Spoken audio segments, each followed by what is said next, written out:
Hi, I'm Emma, I'm Olivia. and we're here in London with Verto Spring 2023.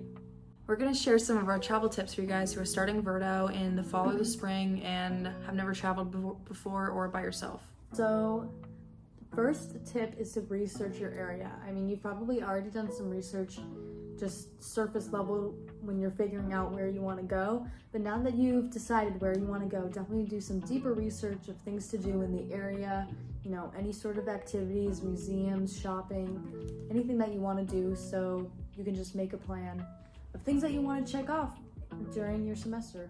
And secondly, it's definitely smart to research the language. We were both in a country last semester where the language spoken there was not our first language. She was in Florence, I was in Spain. So you will be taking Italian and Spanish, but it's nice to just interact with people that are just walking on the street or going to a restaurant and trying to speak Spanish or Italian with them. They'll appreciate it and they'll try and practice their English with you.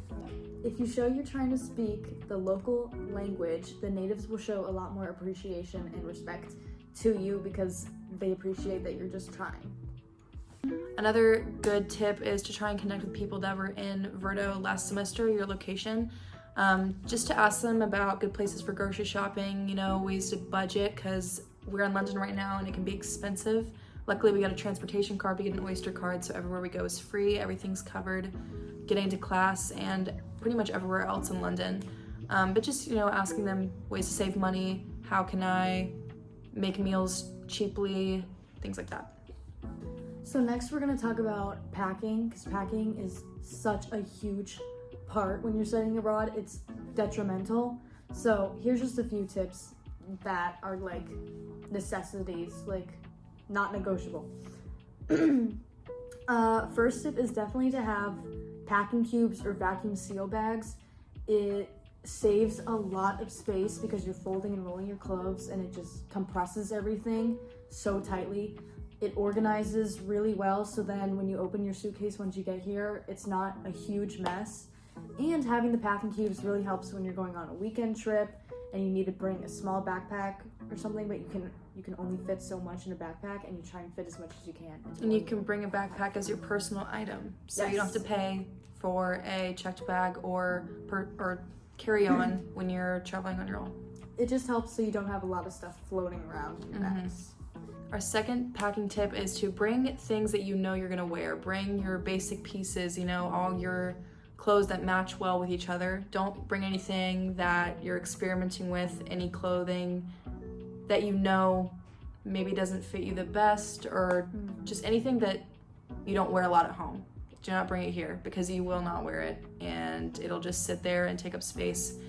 And say you want to buy something, that piece of clothing is gonna be holding space that you could be using for something else. Exactly.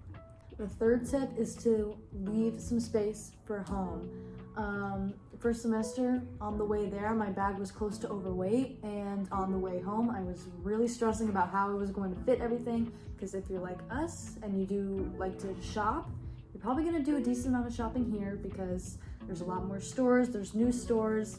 You buy clothes for some occasions, for vacations or something, or you just buy souvenirs, and now you need that extra space in your suitcase to bring everything home. So make sure that there's at least a little bit of space in your bag on the way there.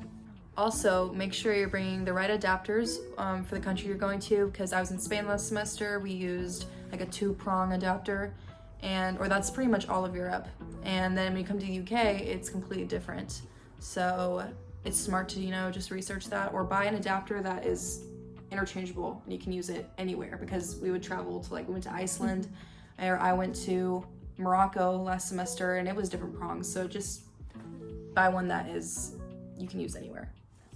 Another tip is to bring reusable grocery bags. I brought these last semester and they helped so much, because here at a lot of grocery stores you need to buy the bags, and the bags aren't always the best quality because they're the cheap, thin little plastic. And if you're packing a lot of groceries into those, the bags could rip. So having a nice, durable, reusable grocery bag really comes in handy to just save just that little bit of extra money. Make sure that your groceries aren't falling out, and you can use it for anything, not just groceries. So another extra tip is to bring the local currency with you in cash before you go. You can order some from your bank before you leave. Or at the airport. Or at the airport, yes. And this really helped, especially for right when you land and you want to buy something. Having cash on hand is always just really nice to have if you want to just buy something small and you don't want to pull out your card. Or your card, your bank freaks out every time you purchase something in a different country. Exactly, in case your card, because it happened to me where my card got flagged for fraud even though I let them know that I was going overseas. So having that cash to use in case something like that happens is great. It's amazing to have. Or God forbid you lose your card. Then you have cash.